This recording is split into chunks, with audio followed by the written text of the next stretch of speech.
علیہ السلام جو اللہ کے نبی ابراہیم علیہ السلام آپ جب نبی بن کر آئے، سیدنا ابراہیم علیہ السلام نے جب نمرود کو دعوت تبلیغ توحید کا پیغام دیا، اس نے خدائی کا دعویٰ کیا تھا، اس کے پاس جا کر اس کے بتوں کو برا بھلا کہا، بلکہ ان کے اس بت خانے میں جا کر ان کے سارے خداؤں کو توڑ ڈالا، ٹکڑے ٹکڑے کر دیا، اور وہاں جا کر اللہ کی توحید کی دعوت دی۔ ابراہیم علیہ السلام نے ان کے بتوں کو برا بھلا بھی کہا، بلکہ ان کے کسی کا منہ توڑ دیا، کسی کے ہاتھ توڑ دیے، جو انہوں نے پتھر کے مٹی کے بت بنا کے پاس رکھے ہوئے تھے۔ ابراہیم علیہ السلام نے جب سب کو توڑ دیا اور انہیں اس کی دعوت دی اس خدا کو ایک ماننے کی کہ ان کے آگے کیوں جھکتے ہو، جو تمہیں نہ نفع دے سکتے ہیں نہ نقصان دے سکتے ہیں، تمہارے اپنے ہاتھوں سے بنائے ہوئے ہیں۔ ابراہیم علیہ السلام نے جب ان کو توڑ دیا، انہوں نے آ کر کہا کہ سوال کیا کہ اے ابراہیم ہمارے بتوں کو کس نے توڑا ہے؟ تو آپ نے کہا کہ اس بڑے سے جا کر پوچھ لو، یہ آپ نے واقعہ سننا پڑا ہوا ہے، تو کہا کہ اس سے پوچھ لو۔ انہوں نے کہا کہ ابراہیم تو جانتا بھی ہے، وہ بولتے نہیں ہیں، وہ تو کچھ یعنی اپنے بتا بھی نہیں سکتے۔ تو آپ نے فرمایا کہ افسوس ہے تمہاری سوچ پر، تمہاری عقل پر، جو اپنی آپ کی بھی خیر نہیں، یعنی اپنے آپ کو بچا نہیں سکتے، کچھ بتا نہیں سکتے، تم ان کو خدا بنا کے بیٹھے ہو۔ تو یہ بات بھی ان کے لیے بڑی پریشان تھی، ان کے لیے پریشانی کا باعث بنی۔ وہ اپنے بتوں کو یعنی یہ توحید برداشت نہ کر سکے، تو پھر انہوں نے ابراہیم علیہ السلام نے سر عام نمرود کے دربار میں جا کر کہا کہ تو خدا نہیں ہے، میرا خدا وہ ہے جو مشرق سے سورج نکالتا ہے، مغرب کو لے جاتا ہے، اگر تو خدا ہے ادھر سے نکال اور ادھر لے جا کر دکھا۔ اب یہاں بھی وہ لاجواب ہو گیا اور کئی مقامات پر بھی وہ لاجواب ہوا ابراہیم علیہ السلام کے سامنے۔ تو پھر اس ساری قوم نے، اس نمرود نے یہ فیصلہ کیا کہ ایک بہت بڑی آگ جلائی جائے اور اس میں ابراہیم علیہ السلام کو پھینکا جائے اور ان کو ختم کر دیا جائے۔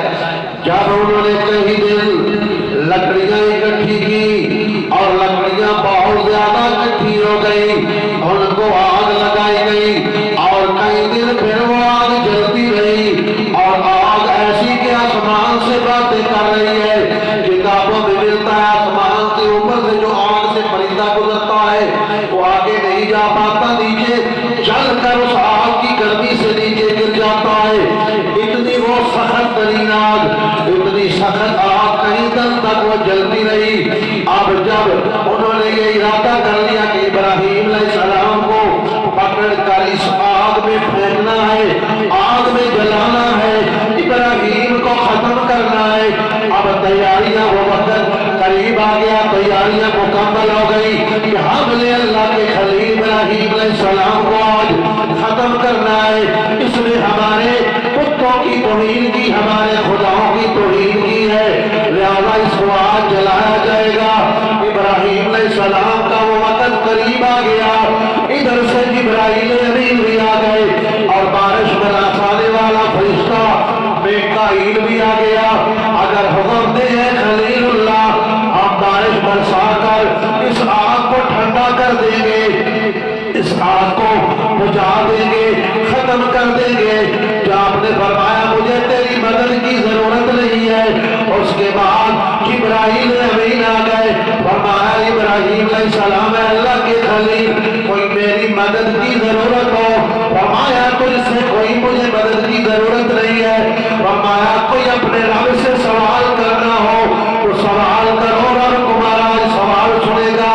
یہ آزمائش، یہ امتحان کا وقت تھا اور آگ میں بالکل آپ پہنچنے والے تھے۔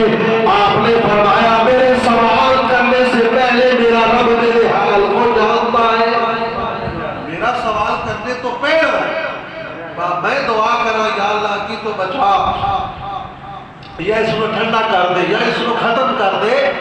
آپ نے فرمایا میرے سوال کرنے تو پہلے میرا جو حال ہے، جو کیفیت ہے، جس مشکل میں گزرنے والا ہوں، میرا رب مجھ سے پہلے جانتا ہے، میرا خدا پہلے جانتا ہے۔ سیدنا ابراہیم علیہ السلام نے فرمایا میں آج بھی اپنے رب سے سوال نہیں کروں گا، کیونکہ میرا رب میرے سوال سے پہلے جانتا ہے، اسے پتا ہے کہ میں جو کچھ بھی کر رہا ہوں، کہیں نمرود کے سامنے اسے للکار رہا ہوں، کہیں اس کے بتوں کو توڑ رہا ہوں، ان کے بتوں کو توڑ رہا ہوں، کفر کو توڑ رہا ہوں، یہ جو بھی کر رہا ہوں میرا رب جانتا ہے میں اسی کے لیے کر رہا ہوں، میں اپنے اللہ کے لیے کر رہا ہوں۔ اگر وہ جانتا ہی نہیں تو پھر خدا کیسا؟ میں کہ میرا رب میرے ہر معاملے کو جانتا ہے۔ یہی وہ مقام تھا جب آپ آج کے غریب پہنچے تو آپ نے اتنا ہی کہا حسبنا اللہ و نعم الوکیل، میرا رب ہی میرا بہترین کارساز ہے، مددگار ہے۔ یعنی بندہ جو ہے کبھی کبھی زندگی میں اس مقام پر اپنے رب کے ساتھ تعلق جوڑ کر اس مقام پر پہنچ جاتا ہے، پھر وہ مانگتا نہیں، رب اسے بن مانگے عطا کرتا ہے، بن مانگے عطا کرتا ہے۔